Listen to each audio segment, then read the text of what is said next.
साथियों नमस्कार। आज हम सभी लोगों के साथ में देवरिया जिले की पूरी हमारी टीम विश्व हिंदू रक्षा परिषद की हमारी पूरी संगठन के सभी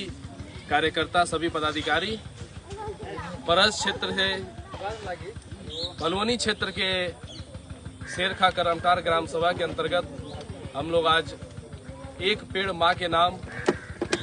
एक अभियान लेकर के हम सभी लोग निकले हैं कि हर ग्राम सभा, हर जिले, हर क्षेत्र में हम पहुंच करके और लोगों को पेड़ के बारे में बताने का काम करेंगे, जो कि किसी से छुपा नहीं है।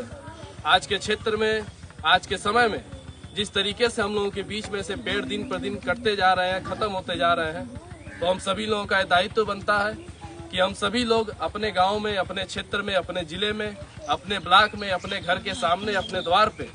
हर जगह जहाँ पे भी हमें जगह मिले, करना कुछ नहीं है, सिर्फ एक पेड़ लगाना है, वो भी अपने माँ के नाम। एक पेड़ हम सभी लोग लगाने का काम करेंगे। यदि आप कोई कार्यक्रम रखना चाहते हो तो आप मुझे भी बुला सकते हैं। मैं हमेशा आप सभी लोगों के लिए उपस्थित रहने का काम करूंगा।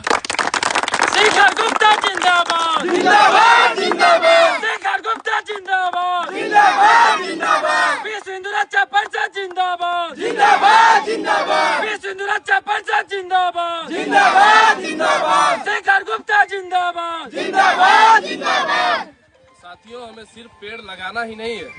बल्कि पेड़ लगाने के साथ में उसको सुबह शाम पानी देने से लेकर के और उसकी सुरक्षा भी करना हमारा, समझ लीजिए, एक तरीके से धर्म कर्तव्य है। क्योंकि हम सनातन में जन्मे हैं, हमारा धर्म कर्तव्य बनता है कि हम अपने क्षेत्र में पेड़ लगाएं और उसकी रक्षा सुरक्षा करने का काम करें और प्रतिदिन उसको पानी भी देने का काम करें, ताकि आने वाले समय में जो हमारी आने वाली पीढ़ी है, आपकी आने वाली पीढ़ी है, उन्हें सांस लेने में आसानी हो।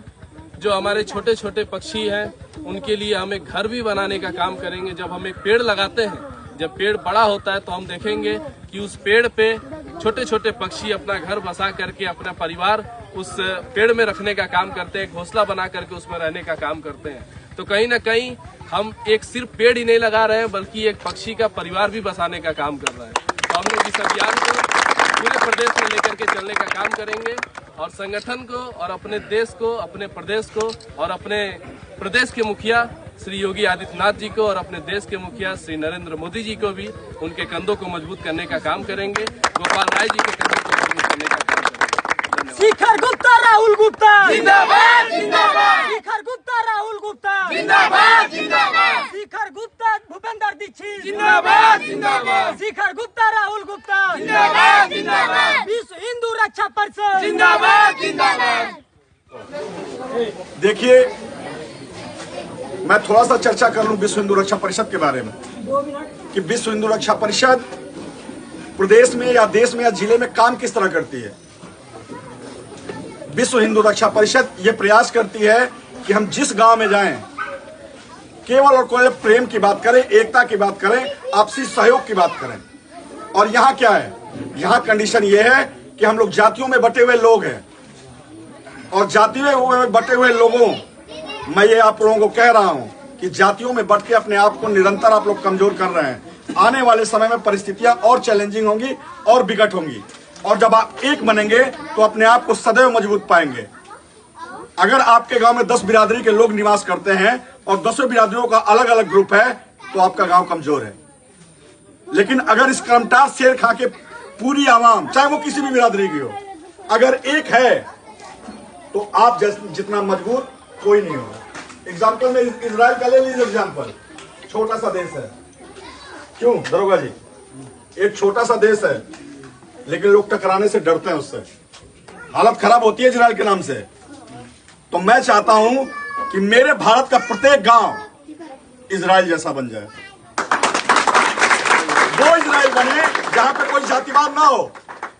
जहां पे जाति के नाम पे किसी को नीचा और ऊंचा दिखाने का प्रयास ना किया जाए। योग्यता है, क्षमता है, तो आप मेरे रहनुमा बन सकते हैं, चाहे आप किसी भी बिरादरी के हो। तो विश्व हिंदू रक्षा परिषद का यह प्रयास रहता है कि समाज में आपसी एकता, आपसी भाईचारा बने और हम लोग एक ऐसे मजबूत समाज का निर्माण करने में सफल हो जहां से भारत विश्व गुरु बनकर जो शासन में चली आ रही है उसको और गति देने का काम किया। उसके लिए मैं देवरिया से स्पेशली पूरी टीम के साथ अपने प्रदेश अध्यक्ष जी का दिल से बहुत बहुत धन्यवाद देता हूं। और एक देखिए, वृक्ष लगाने का कार्यक्रम के साथ साथ एक जरूरी सूचना आप सभी ग्रामवासियों के लिए, आप सभी लोगों के लिए एक खुशखबरी लेके प्रदेश अध्यक्ष अपने साथ आए हैं। वो खुशखबरी आप इन्हीं के मुंह से सुनेंगे तो बहुत अच्छा लगेगा। तो मैं जोरदार तालियों के भी स्वागत करता हूं। प्रदेश अध्यक्ष अपने मुंह से ये बात बताएं। पहले तो जितने भी लोग यहाँ उपस्थित हैं, आप सभी लोग किसी भीड़ का हिस्सा नहीं है, बल्कि आप अपने एक छोटे भाई के कार्यक्रम में आप सभी लोग उपस्थित हुए। अपने गांव में अपने भाई के कार्यक्रम में आप सभी लोग आए। इसके लिए मैं सबसे पहले तो उपस्थित सभी हमारे साथी, प्रशासन के हमारे साथी, विश्व हिंदू रक्षा परिषद के सभी पदाधिकारी और आप सभी जनता का, आप सभी बड़े बुजुर्ग भाई, चाचा, दादा और जितने हमारे नन्हे मुन्ने छोटे छोटे बालक हमारे साथी बनकर के यहाँ उपस्थित हुए, सभी लोगों का हृदय की गहराइयों से मैं धन्यवाद देता हूँ, आभार व्यक्त करता हूँ। भूपेंद्र जी ने एक बात कही अभी आपको, बल्कि मैं इसको किसी खुशखबरी के रूप में न ले जा करके, बल्कि एक अपने प्रयास के रूप में आप सभी लोगों को बताना चाहूंगा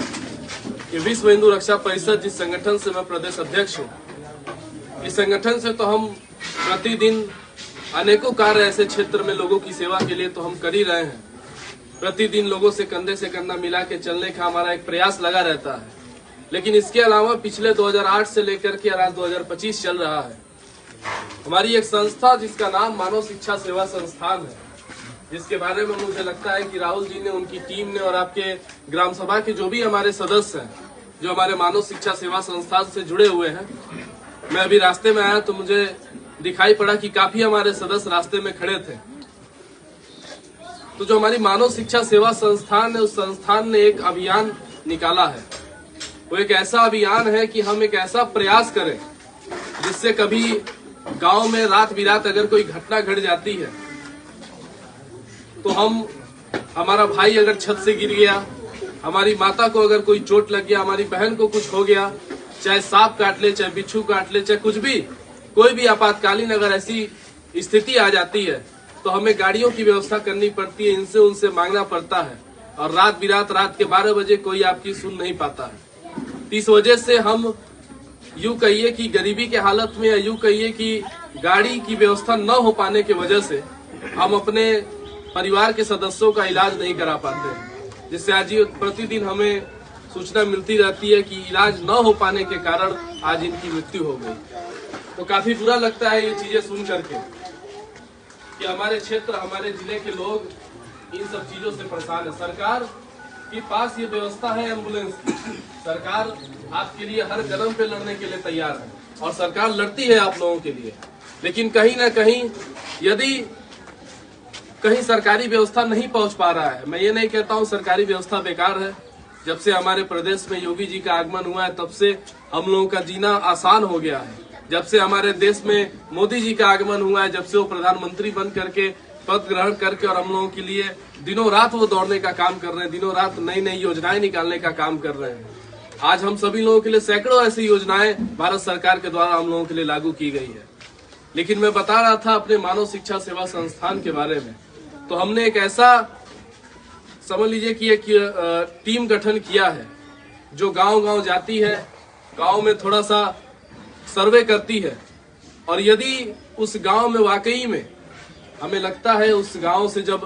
कोई व्यक्ति उठ करके आते हैं, आप जैसे युवा हमारे बीच आते हैं, बड़े बुजुर्ग आते हैं कि हमें भी गांव में एक गाड़ी की अगर व्यवस्था हो जाती तो हम अपने गांव में रात बिरात अगर कोई बात पड़ती है तो हम उससे लोगों की सेवा कर सकेंगे।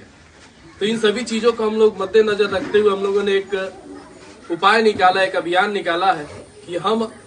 कोशिश करेंगे कि हर जिले में, हर एक गांव में एक एक 4 पहिया गाड़ी, इको गाड़ी देने की व्यवस्था करें, जिससे रात बिरात अगर कोई घटना दुर्घटना घटती है तो आपको गाड़ी के लिए पैसा देने की जरूरत नहीं है। आपको कहीं पे जा करके किसी का दरवाजा खटखटाने की जरूरत नहीं है। आपको कहीं पे किसी से गिड़गिड़ाने की जरूरत नहीं है, बल्कि तुरंत ड्राइवर को फोन कीजिए, अपना नाम बताइए, अपना गांव बताइए, अपना टोले का नाम बताइए, अपने घर का नाम बताइए, और वो ड्राइवर अपनी गाड़ी लेकर के आपके द्वार पे आएगा। जिस भी जगह पे आपको जाना है, जिस भी अस्पताल पे आपको जाना है, उस अस्पताल पे वो लेकर के जाने का काम करेगा, आपसे पैसा नहीं लेगा। और जब आपके परिवार के व्यक्ति स्वस्थ हो जाए, वापिस जब आप घर के लिए लौट आइए, तो जितना किलोमीटर गाड़ी चला होगा, जो उसका तेल खर्चा हुआ होगा, वो तेल बस आप डलवाने का काम कीजिएगा। क्योंकि गाड़ी से हम आपका कोई भाड़ा नहीं ले रहे हैं, गाड़ी का हम कोई आपसे भाड़ा नहीं ले रहे, बस गाड़ी जो आप प्रयोग करेंगे, यूज करेंगे, तो उसमें जो तेल जल रहा है, जब आप तेल डाल करके रखेंगे, तभी आपके गांव में अन्य किसी भी व्यक्ति को अगर उस गाड़ी की जरूरत पड़ेगी तो वो भी उसका यूज ले पाएगा, वो भी उसका उपयोग कर पाएगा। तो इस वजह से हमने कहा कि इससे अच्छा मौका नहीं मिलेगा हम लोगों को आप लोगों के बीच में अपनी बातों को रखने के लिए। मैंने राहुल जी से भी कहा था कि एक ड्राइवर की आप खोज कीजिए अपने गांव में, जिसकी तनख्वाह भी संस्था देगी, जो सिर्फ आपातकालीन व्यवस्था में चलने के साथ ही क्षेत्र में यदि किसी को कहीं शादी विवाह में जाना है, कहीं देखी देखुआ जाना है, कहीं भी किसी भी कार्यक्रम में जाना है, वहाँ पे भी वो गाड़ी को लेके जा सकते हैं, बुक करके ले जा सकते हैं। संस्था के कार्यों से भी गाड़ी हमेशा बड़लगंज से लेकर के और आपके देवरिया में कोने कोने दौड़ने का काम करेगी। हम लोगों के बीच में एक एडीसी टीम भी हम लोगों के बीच उपस्थित है, जो हमारे देवरिया की वन ऑफ द बेस्ट टीमें हैं, जो गाँव गाँव जा करके संस्था की उपलब्धियों को बताने का काम करती हैं, संस्था की सोच को आप लोगों के दिमाग में, आप लोगों के दिल में उतारने का काम करती हैं, जिससे आप लोग भी संस्था से जुड़ करके और गरीबों की मदद करा सकते हैं, जिससे आप लोग उनकी सेवा करवा सकते हैं। तो हम लोगों का एक यही प्रयास, एक छोटा सा प्रयास है कि आप भी लोग एक ड्राइवर की खोज कीजिए, ताकि जल्द से जल्द फिर आप लोगों के गांव में मुझे आने का मौका मिले, अपने प्रबंधक श्री आलोक कुमार गुप्ता जी को भी लाने का मौका मिले, जो कि हमारे मानव शिक्षा सेवा संस्थान के प्रबंधक हैं, मेरे पिता हैं और गोरखपुर क्षेत्र के वार्ड नंबर 46 के जिला पंचायत सदस्य हैं। तो आप लोग ड्राइवर की खोज कीजिए। हाँ, ये चीजें हैं कि ड्राइवर का लाइसेंस जो है हैवी होना चाहिए, क्योंकि जिस प्रकार का उनको ये सुविधा मिलेगा उस पर हम लोग हैवी लाइसेंस का रिक्वायरमेंट होता है। तो हैवी लाइसेंस के साथ वो ड्राइवर, आप कभी भी बड़लगंज ऑफिस पे आइए, हमसे मिलिए, या अपने देवरिया में भूपेंद्र जी से आप संपर्क करके और बड़लगंज आ सकते हैं। और जल्द से जल्द हम लोग आपके गांव में एक गाड़ी देने का काम करें, और फिर एक कार्यक्रम करके और फिर आप सभी लोगों को संबोधित करके और आप लोगों को धन्यवाद देने का बहुत बहुत धन्यवाद।